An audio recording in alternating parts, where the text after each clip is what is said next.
part 2 of this series about how we got Soulher started. And in this particular micro episode, if that's what you want to call it, we're going to talk about how we got there. How did we get to Soulher? Where did it come from?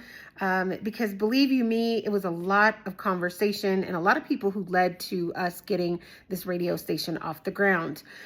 Initially, I started with this concept of wanting to do a news network, kind of like a BET, but not that big, mixed with Essence, mixed with TikTok and all the rest of these things. And I wanted to call it the Black Girls News Network.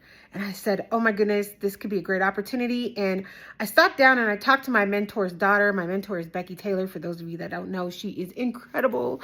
I'm very blessed to have her as a mentor. I actually talked to her daughter, Brittany Winkfield, who is very instrumental in the Colorado news scene and nationwide, actually, and has done a lot of different work and owns a media exchange. So her information, I ran it by her and I said, hey, I'm thinking about starting this. What are your thoughts? How would you kind of move through this? And she thought it was a great idea, an opportunity for us to connect more extensively.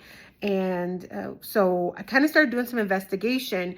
And through that investigation, I was also talking to my mentors on the side for Therapy Thursday.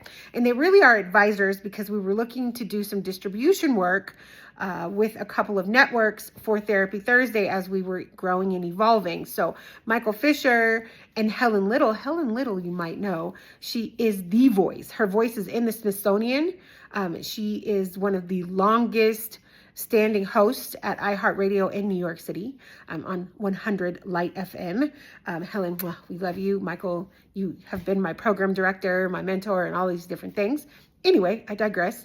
And I was running some concepts by them, and in an off-air kind of off conversation with Michael was like, you might want to investigate some of the things that we have at SoundStack. There's a product called Live 365, and you could generate your podcast through that. And I, of course, went and did the research. And when I did this research, I found out that they were the background of a lot of different radio stations. And I said, ooh, radio? That's a game I know. And I've built stations before, and I was like, I wonder if we could put this together.